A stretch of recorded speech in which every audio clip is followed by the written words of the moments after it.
ನಮಸ್ತೆ ಸ್ನೇಹಿತರೆ, welcome to my channel. ಸ್ನೇಹಿತರೆ, ಇವತ್ತು ನಾವು ಎಲ್ಲ ಥರ ಅವಲಕ್ಕಿ ಕೂಡ ನೀವು ಮಾಡಿ ತಿಂದಿರ್ಬೋದು. ಆದರೆ ಇವತ್ತು ನಾನು ಸ್ಪೆಷಲ್ಲಾಗಿ ತುಂಬ ಸಿಂಪಲ್ಲಾಗಿ ಹೆಲ್ದಿಯಾಗಿರುವಂಥ ಒಂದು ಅವಲಕ್ಕಿ ಉಪ್ಪಿಟ್ಟನ್ನು ನಿಮಗೆ ತೋರಿಸ್ತೀನಿ. ಸ್ನೇಹಿತರೆ, ಇದು ಸೌತೆಕಾಯಿ ಇಷ್ಟಪಡೋರಿಗಂತೂ ತುಂಬ ಚೆನ್ನಾಗಿರುತ್ತೆ.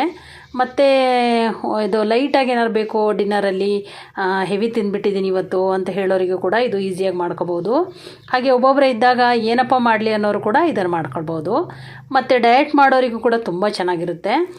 ಸ್ನೇಹಿತರೆ, ಬನ್ನಿ ಏನೇನು ಬೇಕು ಅಂತ ನೋಡ್ಕೊಳ್ಳೋಣ. ಸ್ನೇಹಿತರೆ, ಇದಕ್ಕೆ ಈರುಳ್ಳಿ ನಾನು ಒಬ್ಬರಿಗೆ ಅಥವಾ ಇಬ್ಬರಿಗೆ ಆಗುವಷ್ಟು ನಾನು ಮಾಡ್ತಿದ್ದೀನಿ. ಕ್ವಾಂಟಿಟಿನೂ ಸ್ವಲ್ಪ ಜಾಸ್ತಿ ಮಾಡ್ಕೊಳ್ಬೋದು. ಸ್ನೇಹಿತರೆ, ಇದಕ್ಕೆ ನಾವು ಈರುಳ್ಳಿ, ಹಸಿಮೆಣಸಿಕಾಯಿ, ತುರಿದಿರೋ ಸೌತೆಕಾಯಿ, ಸ್ವಲ್ಪ ಕಾಯಿ ತುರಿ, ಸಾಂಬಾರು ಸೊಪ್ಪು, ಜೀರಿಗೆ ಮತ್ತು ಸಾಸಿವೆ, ಅರಿಶಿನ ಪುಡಿ, ಸ್ವಲ್ಪ ನೆಲಗಡಲೆ ಬೀಜ, ಹಾಗೆ ನೆನೆಸಿರೋಂಥ ಅವಲಕ್ಕಿ. ಅಂದರೆ ಇದನ್ನು ಚೆನ್ನಾಗಿ ತೊಳೆದು ನಾನು ನೆನೆಸಿಟ್ಕೊಂಡಿದ್ದೀನಿ. ನೀವು ಅವಲಕ್ಕಿನ ಯಾವತ್ತೂ ಸ್ವಲ್ಪನೇ ನೆನೆಸ್ಬೇಕು. ಒಂದು ಸತಿ ತೊಳೆದು ಜಸ್ಟ್ 1 ಸೆಕೆಂಡ್ ನೆನೆಸಿದ್ರೆ ಸಾಕು, ತೆಗೆದುಬಿಡ್ಬೇಕು. ಆಗ ಸ್ವಲ್ಪ ಉದುರಾಗಿ ಬರುತ್ತೆ, ತುಂಬ ಚೆನ್ನಾಗಿರುತ್ತೆ. ಬನ್ನಿ ಸ್ನೇಹಿತರೆ, ಮಾಡೋಣ. ನಾನಿಲ್ಲಿ ಒಂದು ಬಾಣಲೆ ತೊಗೊಂಡು ಅದಕ್ಕೆ ಸ್ವಲ್ಪ ಎಣ್ಣೆನ ಹಾಕ್ಕೊಂಡಿದ್ದೀನಿ. ಹಾಗೆ ಅದರ ಜೊತೆಯಲ್ಲಿ ಜೀರಿಗೆ ಮತ್ತು ಸಾಸಿವೆ ಹಾಕ್ಕೊಂಡು ಸ್ವಲ್ಪ ಹಸಿಮೆಣಸಿಕಾಯಿ ಮತ್ತು ಈರುಳ್ಳಿನ ಹಾಕ್ಕೊಂಡು ಚೆನ್ನಾಗಿ ಫ್ರೈ ಮಾಡ್ಕೊಳ್ತಿದ್ದೀನಿ. ಹಾಗೆ ನೆಲಗಡಲೆ ಬೀಜ ಕೂಡ ಹಾಕಿದ್ದೀನಿ. ಕರ್ಬೇವಿನ ಸೊಪ್ಪು ನನ್ನ ಇರಲಿಲ್ಲ, ಹಾಗಾಗಿ ನಾನು ಹಾಕಿಲ್ಲ. ಕರ್ಬೇವಿನ ಸೊಪ್ಪು ಹಾಕಿದರೆ ಇನ್ನೂ ತುಂಬ ಚೆನ್ನಾಗಿ ಟೇಸ್ಟ್ ಕೊಡುತ್ತೆ, ಹಾಗಾಗಿ ನೀವು ಹಾಕ್ಕೊಳ್ಳಿ. ನಾವು ಹಾಕಿರೋ ಅವಲಕ್ಕಿಗೆ ನಾವು ಸಾಂಬಾರು ಸೊಪ್ಪು, ಕಾಯಿ ತುರಿ ಹಾಗೂ ಸೌತೆಕಾಯಿನ ಹಾಕಿ ಮಿಕ್ಸ್ ಮಾಡ್ಕೊಳ್ಳೋಣ.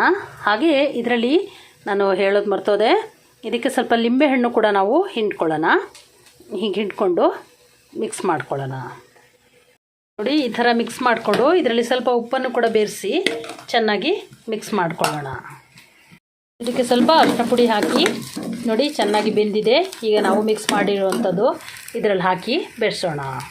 ಬಿಸಿಯಾದ ಸೌತೆಕಾಯಿ ಅವಲಕ್ಕಿ ರೆಡಿಯಾಗಿದೆ, ತುಂಬ ಚೆನ್ನಾಗಿ ಬಂದಿದೆ. ನೋಡಿ, ಇದು ಸ್ವಲ್ಪ ಟೇಸ್ಟ್ ಮಾಡಿ ನೋಡೋಣ. ತುಂಬ ಚೆನ್ನಾಗಿದೆ. ತಿನ್ನುವಾಗ ಮಧ್ಯ ಮಧ್ಯ ಅದು ಕಡಲೆಕಾಯಿ ಬೀಜ ಸಿಕ್ಕುವಾಗ ತುಂಬ ಮಜಾ ಕೊಡುತ್ತೆ. ಹಾಗೆ ಬೇಕಾದ್ರೆ ನೀವು ಕಡಲೆಬೇಳೆ ಕೂಡ ಹಾಕ್ಕೊಳ್ಬೋದು. ನಾನು ಒಂದೇ ಸಾಕು ಅಂತ ಹಾಕ್ಕೊಂಡೆ. ತುಂಬ ಚೆನ್ನಾಗಿ ಬಂದಿದೆ, ನೀವು ಕೂಡ ಮಾಡಿ. ಹಾಗೆ ಹೇಗೆ ಬಂತು ಅಂಥೇಳಿ ಕಮೆಂಟ್ ಮಾಡಿ ತಿಳಿಸಿ. ನಿಮಗೆ ಇಷ್ಟ ಆದಲ್ಲಿ ಲೈಕ್ ಮಾಡಿ, ಶೇರ್ ಮಾಡಿ ಹಾಗೂ ಸಬ್ಸ್ಕ್ರೈಬ್ ಮಾಡ್ಕೊಳ್ಳಿ ಸ್ನೇಹಿತರೆ. Thank you so much. Healthy food with Geetanjali.